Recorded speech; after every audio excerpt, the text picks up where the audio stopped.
Don Squad in the house, stand up, salute. All right, I'm going to give you guys my review of Wonder Woman 1984, the sequel to the original Wonder Woman movie. And before we begin, this is I'm not going to give you real details of the movie because I have to respect other people's I have to respect other people who have not watched the movie. I watched it on HBO Max.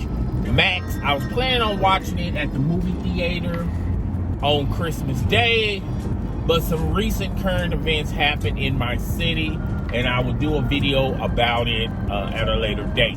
But nevertheless, let's tackle and address Wonder Woman 1984.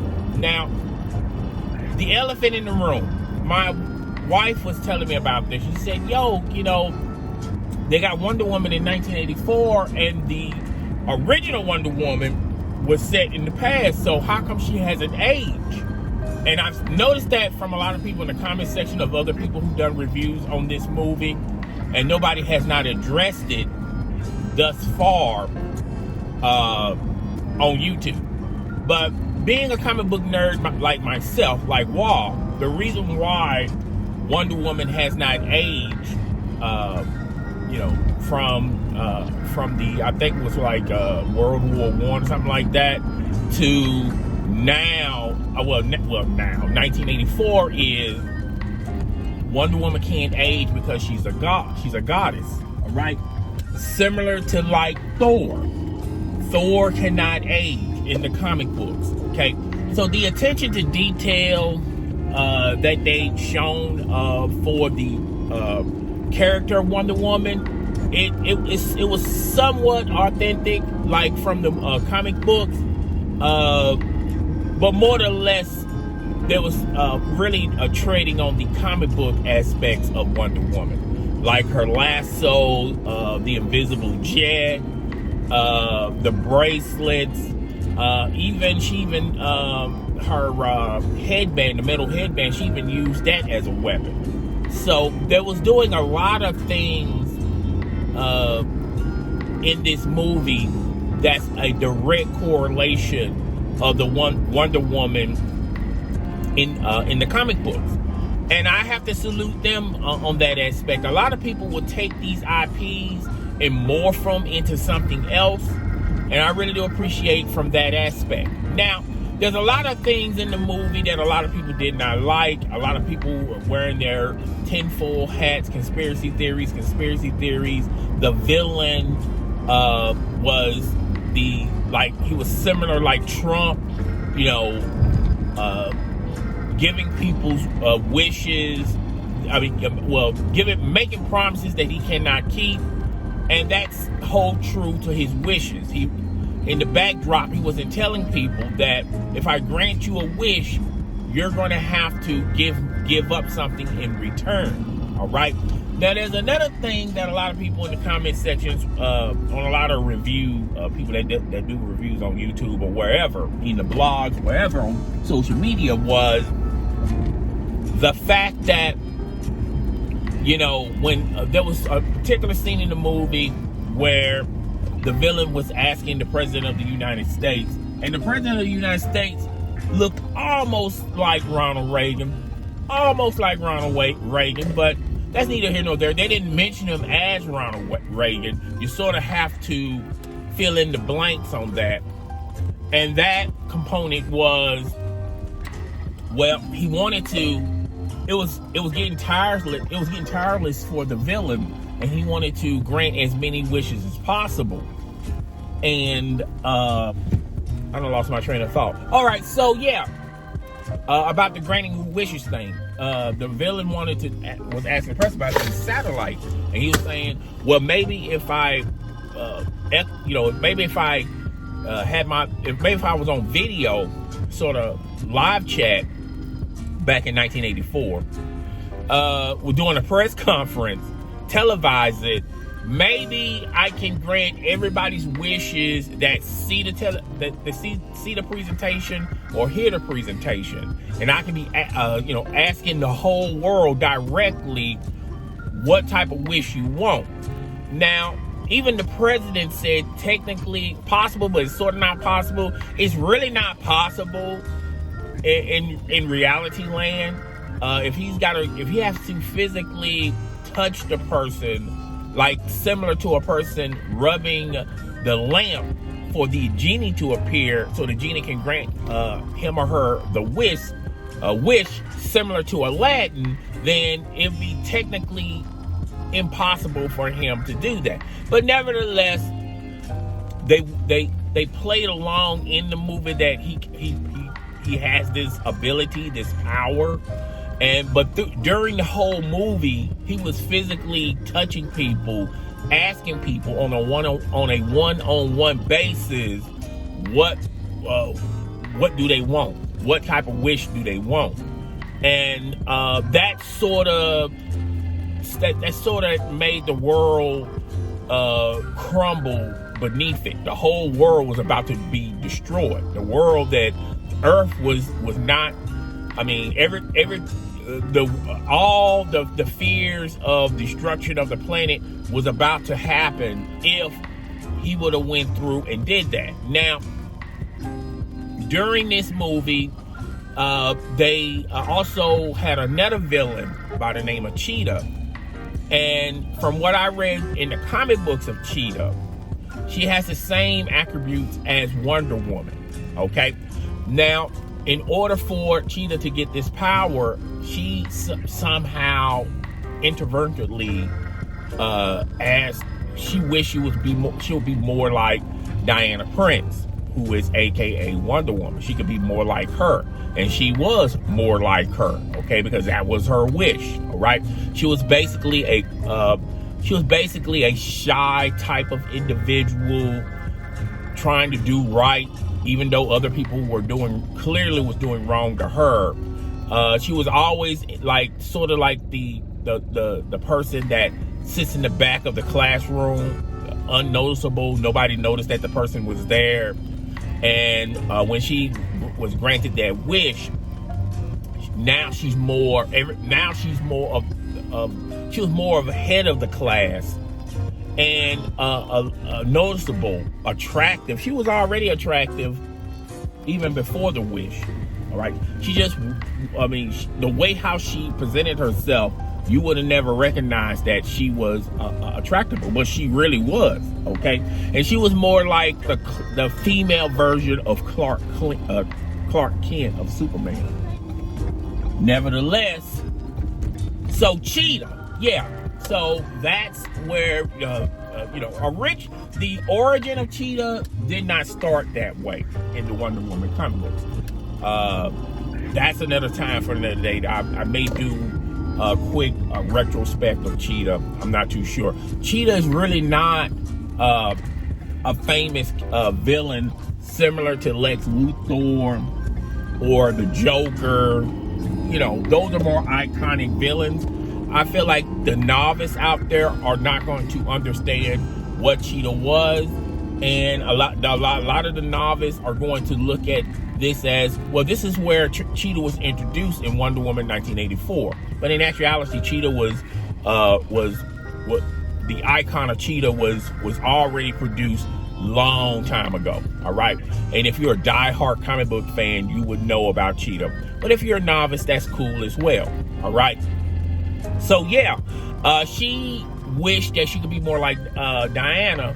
And a little did she know at the beginning stages of this, Diana would be Wonder Woman. Now, Wonder Woman herself in 1984, she wanted to do good for the people, but she did not want the fame for doing these good deeds for people. All right. And people would, people would never tell the police or whatever that a woman in a red, white, and blue, red, gold, and blue uniform saved them. Okay, so she would basically tell the people that she was saved to keep it a secret, keep it on the hush hush tip, which I can understand them going from that perspective, but you also have to realize not everybody is going to respect her wishes, not going to respect what she wanted by not being anonymous. You would think somebody would have said something out of all the heroic things she have done thus far. All right, so that was sort of not believable.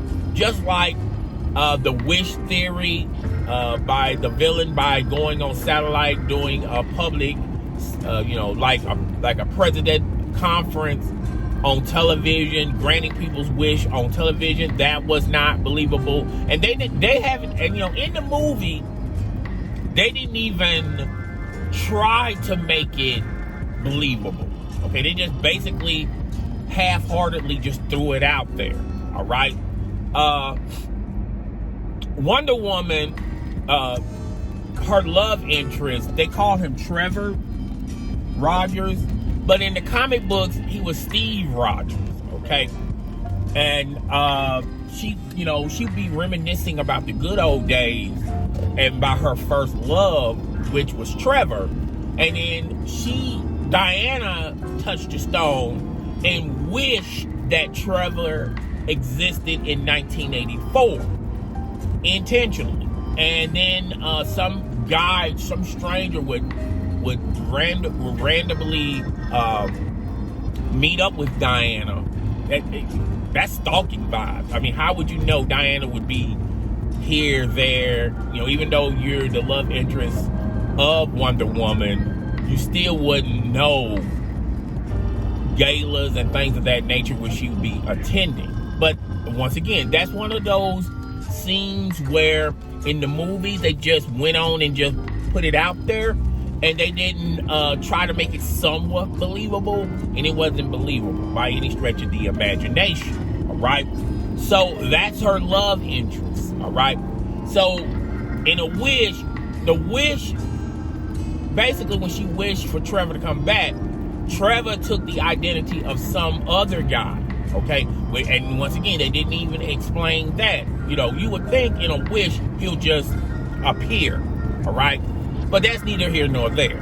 All right, so Trevor, she begins, showing Trevor the world of 1984. A lot has changed since Trevor been on this planet, and she took him on a tour. I thought there was a lot of scenes where when it was Diana and Trevor, I felt like those scenes were, to me, important scenes. It may not be for the rest of you guys.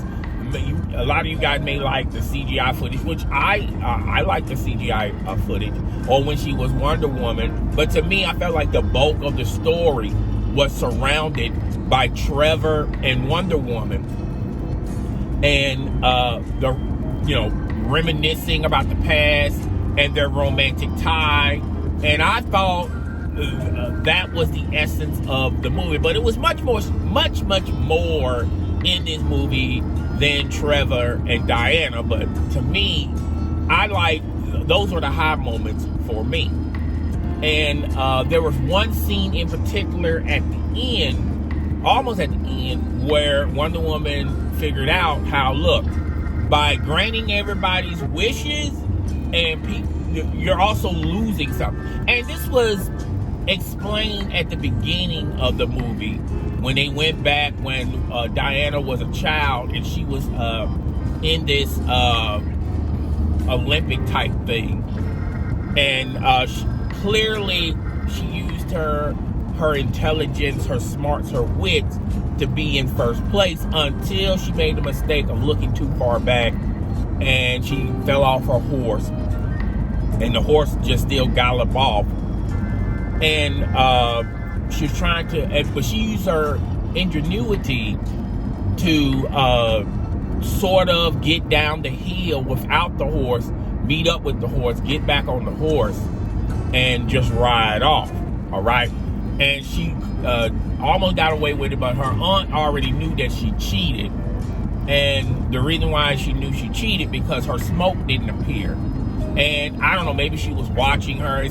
Sounds like in the movie she was watching her, saying, I saw how you went down that hill, and that's cheating. And she learned a lesson as a child that there are no shortcuts in life, which is true. There are no shortcuts in life, and you shouldn't be awarded something that you clearly took advantage of or cheated your way to get it. And I thought, in retrospect, that was a learning moment for a lot of people out there, kids. It doesn't matter if you're a kid, a teenager, or an adult. There are no shortcuts in life. All right, and I thought that was very pleasing. It was a mixture of a lot of stuff in this movie. And it made you think that this movie wasn't really a sequel. This was like the original one. And I felt like a lot of people in the blogs and people that do movie reviews are already telling you that the original was far better and superior than the sequel. But I kind of like the sequel. I thought the sequel had a touch of its own identity. It didn't continue, other than Trevor and Diana, they really didn't speak on the movie. Was the way how they produced this movie. You look at it from the retrospect of this movie has its own identity. It wasn't even referring. There was like common threads in the movie where when Diana was in her apartment, she had all these old trinkets from back in the day with Trevor and her adventures with Trevor and things of that nature.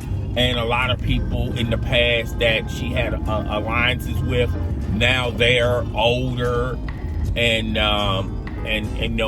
she's still in contact with them until they died. Everyone died. Look, the only one that was able to live forever young was Diana, because Diana is not human. She's a goddess. Okay, so, and she's Princess Diana. So, and she's gonna be Queen Diana in the third sequel to this. And I think there's going to be a sequel, because if you checked out, I always check the movie to the end, because sometimes they be leaving little clips to let you know that the sequel's in the work. Linda Carter is going to be in the third rendition of Wonder Woman. And already that has the stuff.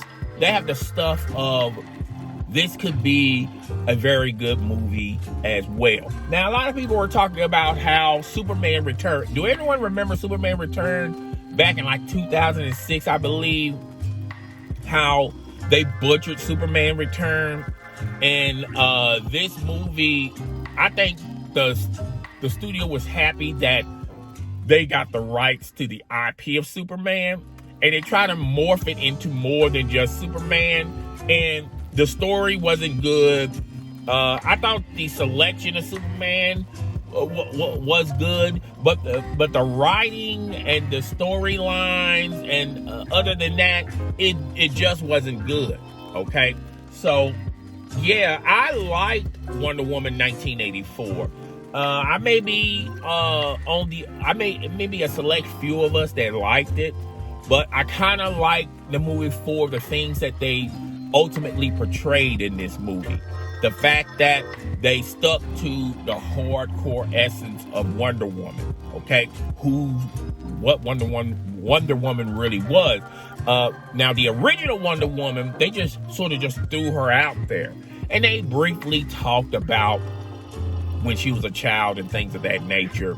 But you get to have a showcase of Wonder Woman, who she truly is, her powers, her abilities, how she get these powers and abilities. I think you can, between this movie and the original one, you should have, a novice should have a better understanding of who Wonder Woman was, okay? I like the storyline between Diana and Trevor. That was a romantic love story, particularly at the end. That's a tearjerker. I got sad. I didn't get misty-eyed or anything like that, but the way how they left one another, knowing that they're never going to see each other again, and the simple fact that Diane had to put all her the stuff in the past, she had to leave it in the past. She just had to basically move on. All right. So I like that scene. I don't think Trevor is going to be in the third rendition of Wonder Woman. Which, by the way, I love the actor who portrays Trevor. I wish somehow, some way, they could have made Trevor coexist with Wonder Woman in 1984. And people are going to probably look at this video and go, well, wait a minute, how they're going to do that? Trevor's human. He doesn't have any abilities, no powers. So how could he stay young, forever young? Okay.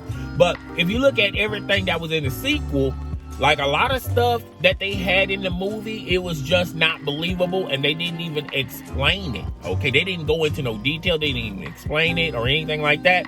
I just think, if you're going to do that to the majority of the movie, why not somehow, some way do a solid for Trevor? I think the dynamic between Diana and Trevor is irreplaceable, even though she's going to have another love interest in the next rendition of Wonder Woman 3. Still, I kind of like that dynamic, and I wish it could stay. I feel like the dynamic between them two, they should have their own movie. Diana and Trevor. I think, there are some relationships in comic books that you just look at that dynamic and you just go, wow, they should just make a movie with just those two in it. Like Lois and Clark, they did do a TV show of Lois and Clark Superman Adventures. Even though they had a brief stint in the Wonder Woman television show with Linda Carter, they exploited that dynamic, even though Wonder Woman wasn't really that popular back in the day. The Joker and Harley Quinn, I think that dynamic is timeless. And the Joker and Batman, that's a dynamic, which they have used that cliche over and over again between Joker and the Batman. I just feel like there are some things in life, like I would love to see a show, maybe the CW or CBS will pick it up, with just Diana and Trevor. Okay. Now they did try to do a Wonder Woman spinoff on NBC, but the pilot didn't air, and they just canceled it altogether. And I think CW was going to do an Aquaman television show, and the character who's going to portray Aquaman was the same character that portrayed Green Arrow in Smallville. Okay, I don't know. From what I gathered from the little clips I get from both of those television shows, would it have been a success? I don't know. Okay, I don't know if it would have been a success. I don't know if it would have been a success. Okay, but it's just one of those things that I really love this movie, and it was more than just a comic book. Okay, it was more than just a comic book. I mean, it was more than just a movie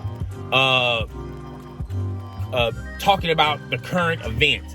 It was more than just the villain is morphed into our former president, which was Donald Trump, and he had those ideals and those personalities. All right, it was more than that. Even though they talked about all that stuff, I felt like the majority of the movie was more centric and centered around Diana and Trevor. Okay, and I thoroughly love the movie from start to finish. Okay, so I'm late with this movie review because I watched it a couple of times. Now, I know a lot of people want to beat everybody to the punch, watch it one time, and then get in front of a camera with their notes and tell you if it's good or bad. I thoroughly enjoyed it on HBO Max. It's also in select theaters, so go check it out as well. But that was the type of movie where I watched it like a couple of times. I watched it like 2 times. And the first time I was thoroughly entertained, but there was some points in the movie that I could not understand, and I had to watch it again. And the second time I watched it, I ran some of the scenes back once or twice to figure out the connection and the development and why did they go to this place? All right. And that's what I did when I watched it the second time around, to do my little research. But I try to be as spoil-free. Now, even though I did talk about recent events about the movie, still, I didn't talk about the important things about the movie as well. I just told you guys the stuff that I liked about the movie, okay? And what I like, maybe not necessarily what you like about the movie, okay? But nevertheless, I'm the best, all right? It's your boy, the host with the most. I'm Chris the Don. I'll holler at y'all at another date. See you.